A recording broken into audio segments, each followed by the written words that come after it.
Good morning, guys, and welcome to the podcast. Happy New Year, December 31st. And today, I've got a guest for you today, top 10 Podmatch host, Caroline Biesalski, coming out of Germany. Recorded over 600 episodes this year, and happy to have her on the show, and really excited to talk with her. So, Caroline, welcome. Thank you for having me. Yeah. Briefly introduce yourself, and I'm really happy to dive into the conversation. Oh, thank you so much. So I'm based in Germany, as you said, and I transitioned from a entrepreneur, so to say, to a podcast host and coach now within the last 2 or 3 years. So I had an accounting company and with employees, and I decided this is not what I want to do for the rest of my life. So I decided to invite more fun into my life. And this is why I started the podcast. It came to me by intuition. And now I teach people how to make inspired choices for their lives. Yeah, really wonderful introduction. And so we will dive into the conversation.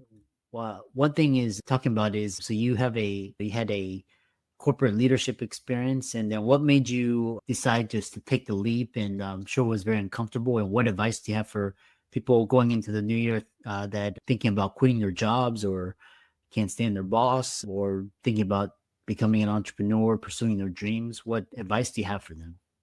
Yeah, thank you. This is my favorite question. So, I have an experience in corporate life and I worked at universities as well. So, in research in the medical field and yeah, education.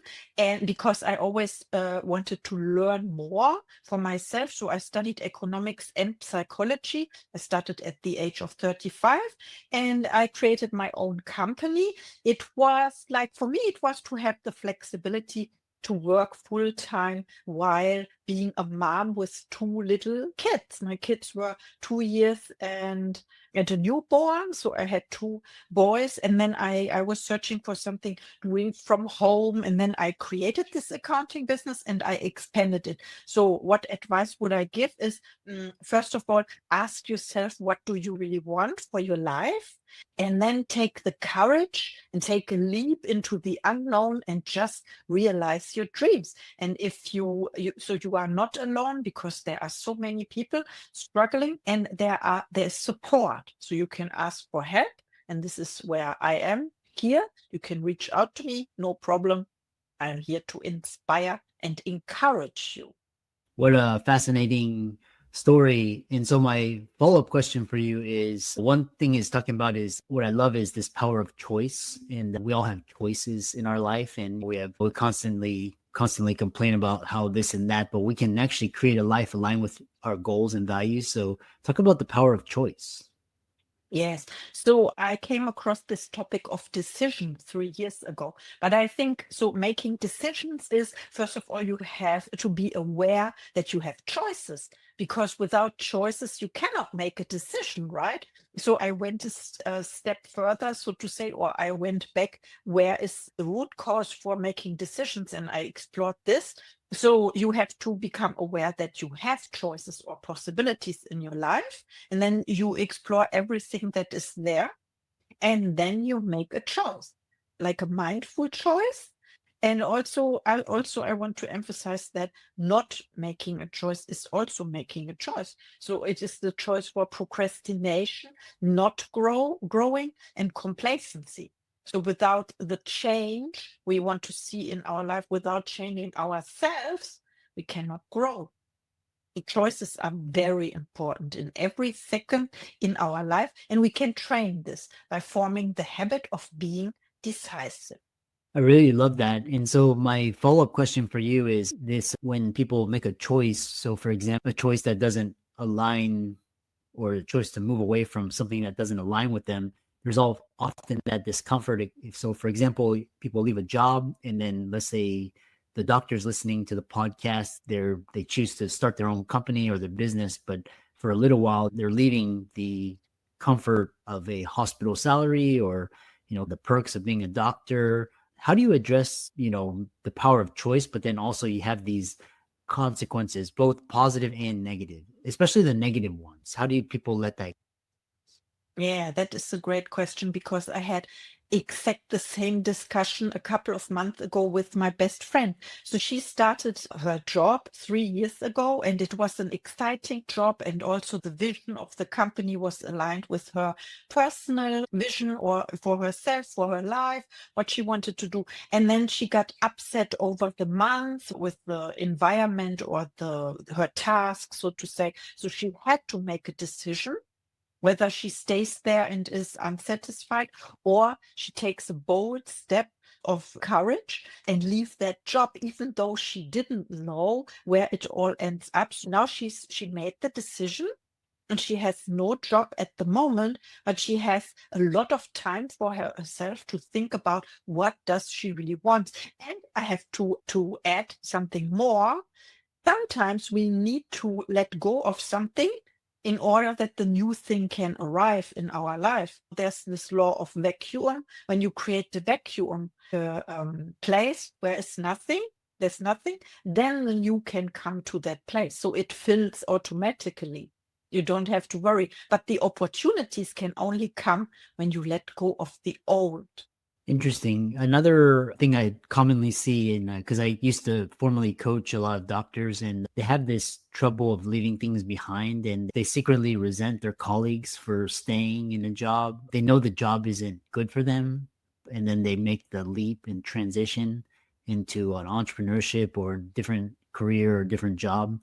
And then they secretly resent the people that are there, and then they secretly resent the fact that they spend all this time there, and they have trouble leaving that behind, even though they know that choice to leave it was the best thing. What is this called, and how do you address it?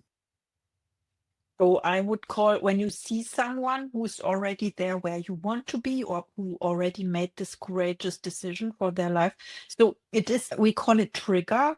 Sometimes it triggers an emotion in you that you want to change something. You want to have that what the other person has already. Then I would change the word into desire. The word trigger is your desire, is what you really want. So it can be your sign that you are on the right path. And of course, yeah, it takes courage to step into the unknown. And that is where we coaches, you said you coach people, you coach doctors, where we coaches come into play, because we can be by your side and hold you accountable a little bit. And also, yeah, take your hand and walk with you this path that we already been through, so to say, because yeah, you don't see it from the outside that we requested help. So you are not alone. You don't have to do it alone.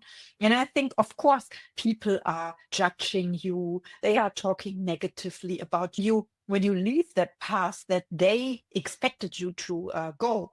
But at the end of the day, so to say, you have to be happy. And if you are not happy, then there's a time to make a change, to make a decision for yourself, not for the other persons.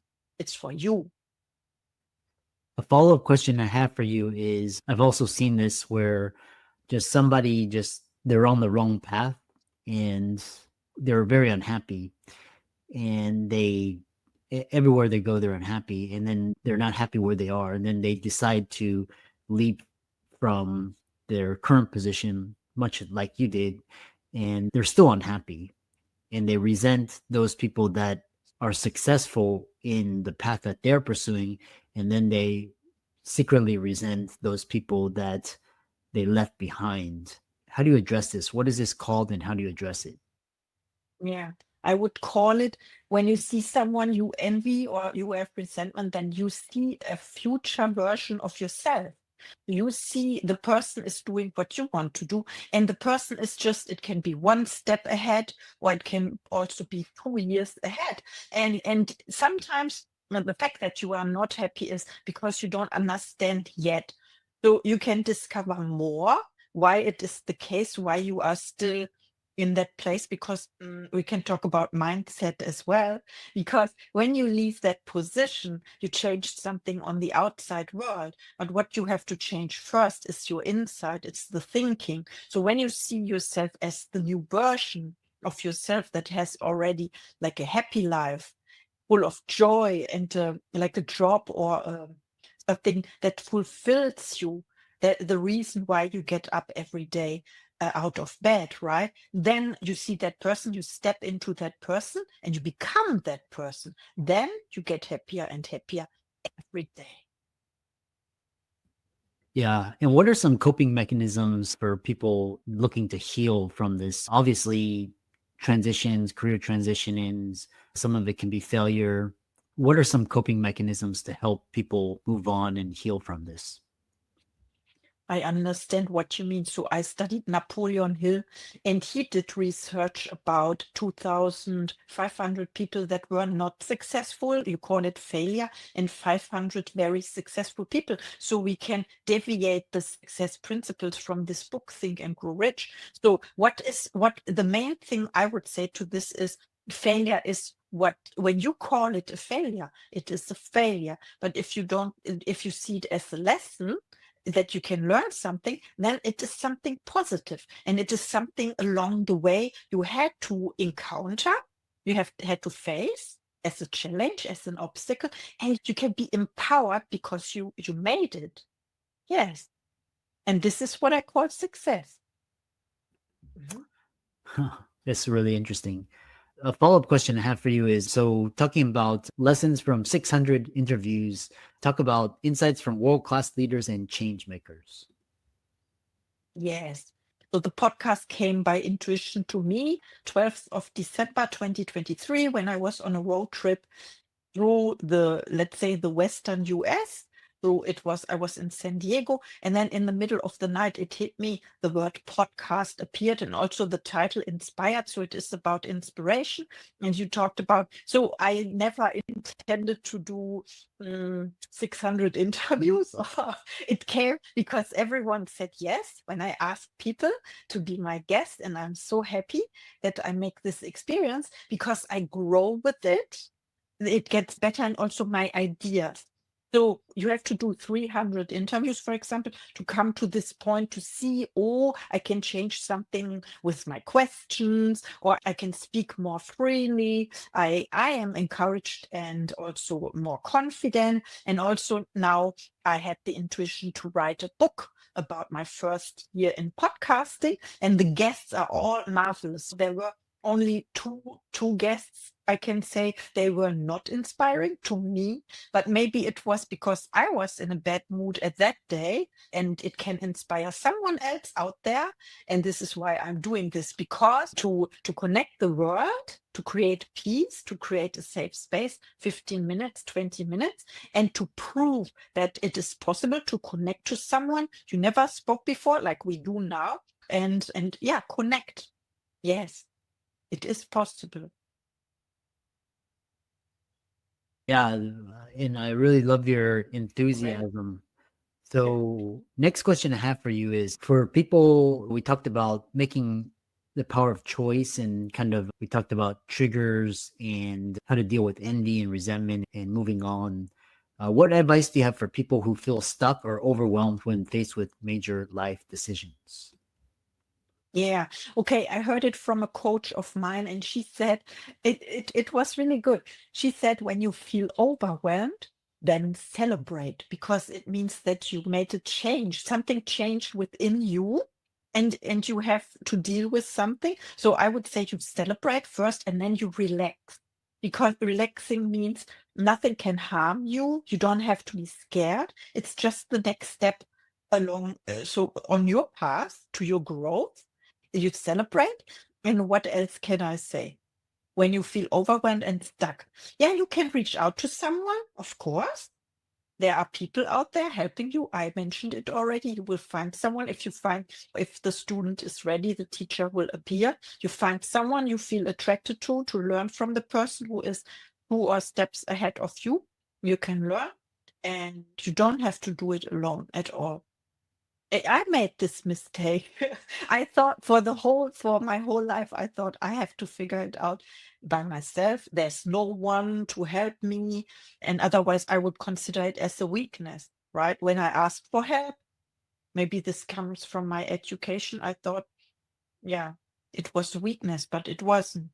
It's a strength to ask for help because people can help you to make the next courageous step.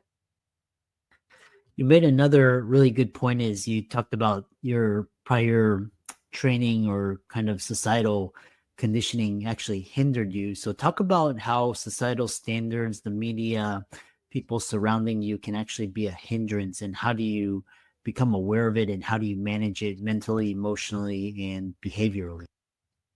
Yes, this is my favorite question. So I was labeled as shy and introverted as a child, and it came, you develop anxiety. You don't have this anxiety by birth because we only have two fears when we are born. It's the fear of falling and the fear of loud noises. I heard about that. And every anxiety is when you are afraid of spiders or something, or of public speaking, as I did. So I learned this only 1 or 2 years ago to overcome this. And I think your question was, how was it? Yes, I accepted those labels and I saw myself as that. I identified as shy. And so I acted in that way. I accepted that label, but you can change it. You can form new habits. And this is also what I want to mention is if you train it, if you really want to change and you practice it, practice speaking, for example, or practice what you are afraid of, then you will gain a new skill and you will be successful as well. And you will gain more confidence by doing this. Beautifully said.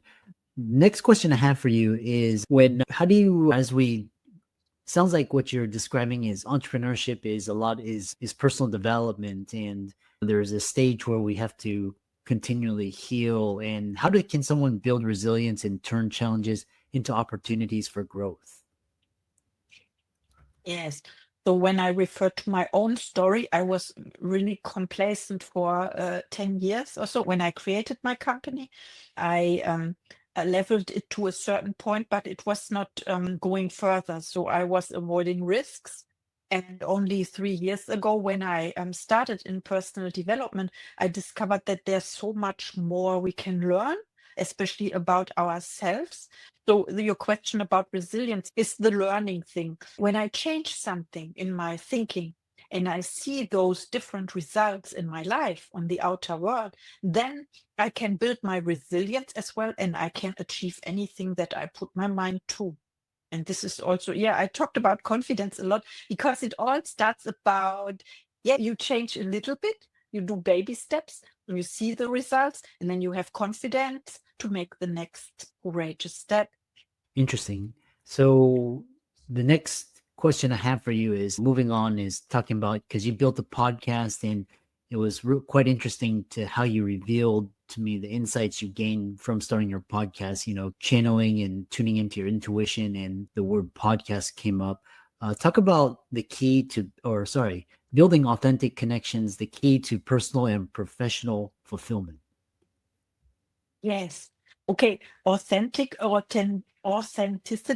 Yes, difficult word, but not, but so it is the decision or the choice, once again, how you want to show up, right? You make this decision to be authentic with your listeners and also with your guests.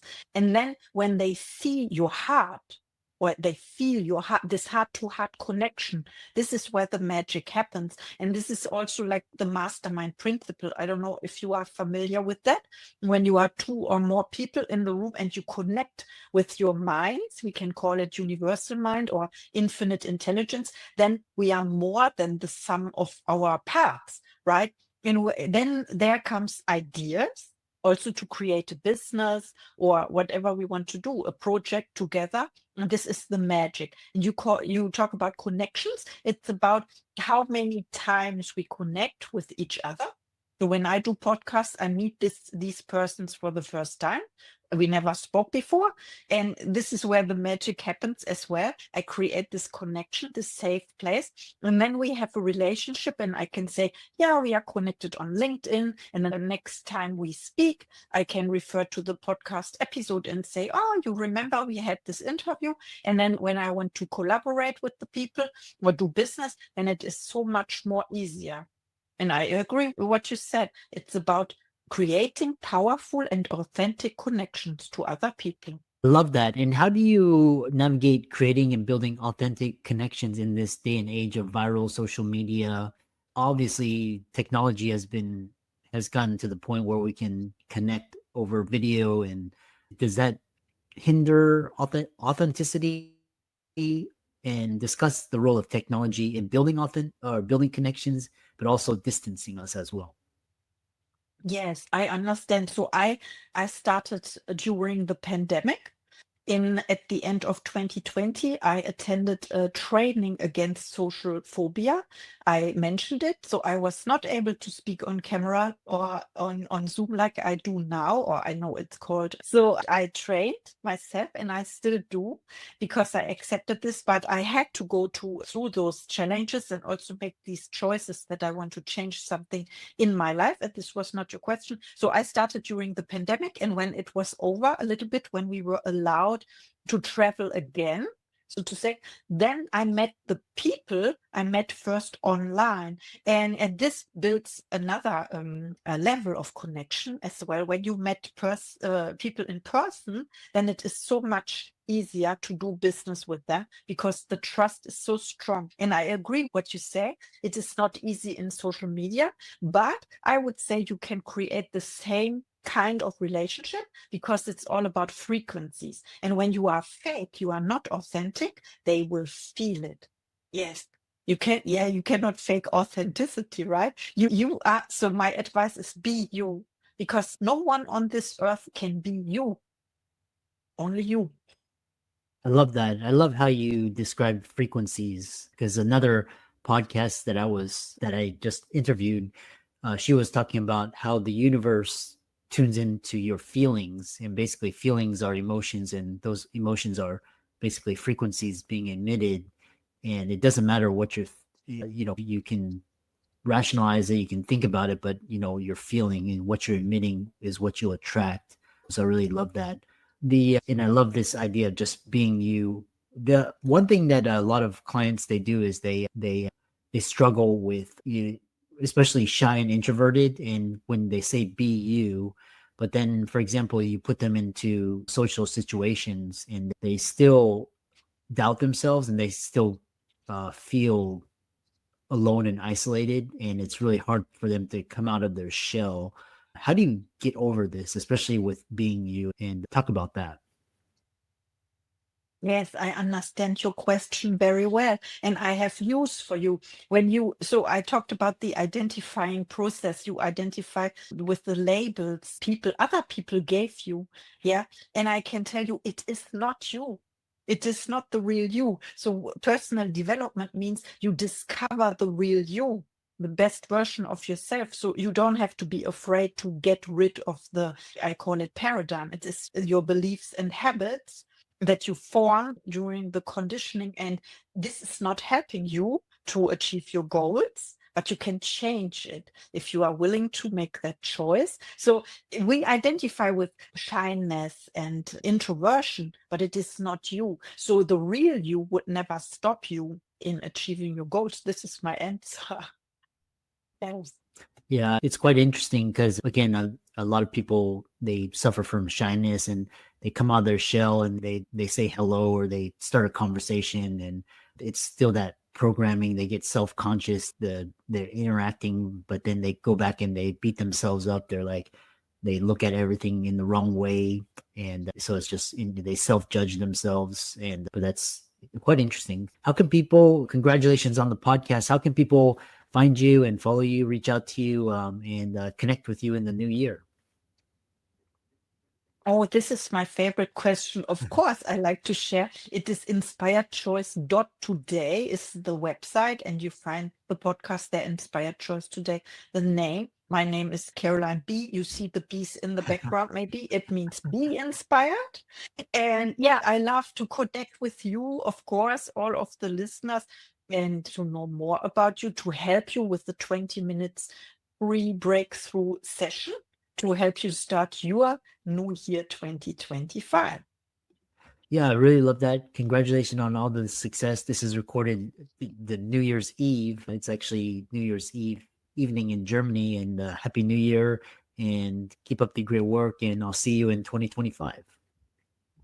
Definitely. Happy New Year.